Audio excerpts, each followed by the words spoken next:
Hello everyone, Murray's here, and today we're going to be taking a look at one of the most controversial animated series of 2023, Velma.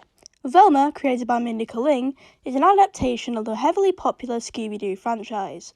Of course, as expected, they've made this with the characters in mind with little to no flaws whatsoever. What's that? It's terrible.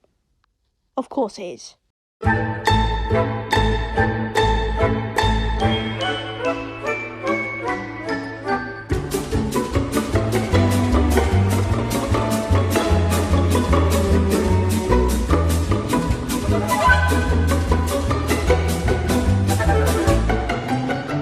To absolutely nobody's surprise, Velma is one of the worst shows ever made. Right next to Paradise PD and Big Mouth, it's an abomination which refuses to leave. With an annoying main cast and a transphobic director, the only thing that Velma doesn't fail at is keeping people away. Trust me, I tried to pirate the show, I tried. However, within a few minutes, I literally could not watch anymore.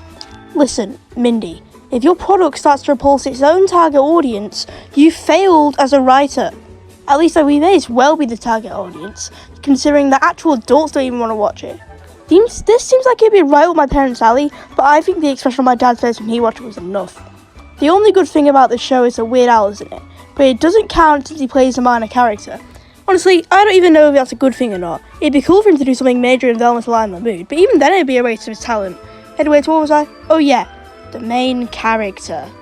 Velma Dinkley, our main character, is a cynical and quirky female lead who talks about how much she hates white guys. Isn't she so #relatable? Like the guy from that one show? Yeah, she's super meta too. Aren't we so smart? Yes, cynical or unfriendly main protagonists have been done and can be done well. However, when you push your main character's cynicism to such a horrific point that even BoJack Horseman himself would call her impolite, you haven't done a good job. Velma is consistently horrible and rude to the characters who are supposed to be her friends. She acts this way to literally any character who can be described as preppy or popular. Take this for example.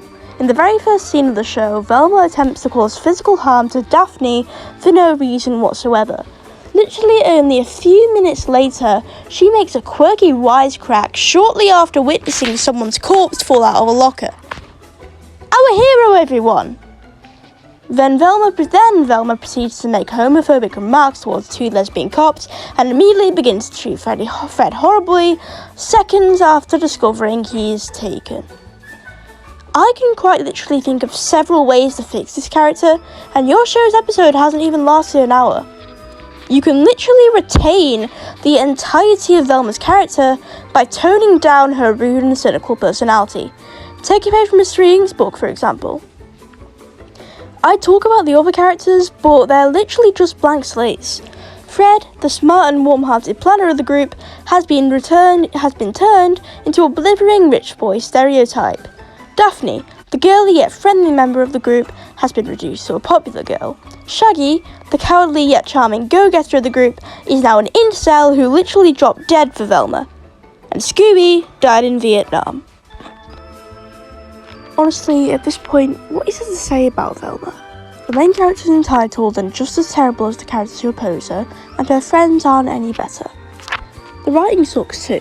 Within the first few minutes of the show, there's a scene where two cockroaches engage in sexual intercourse. Wow.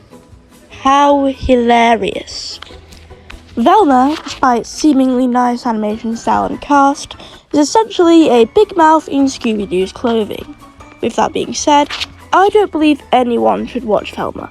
Not because of the content, but because if we keep watching this, it might get another season. Just pirate it.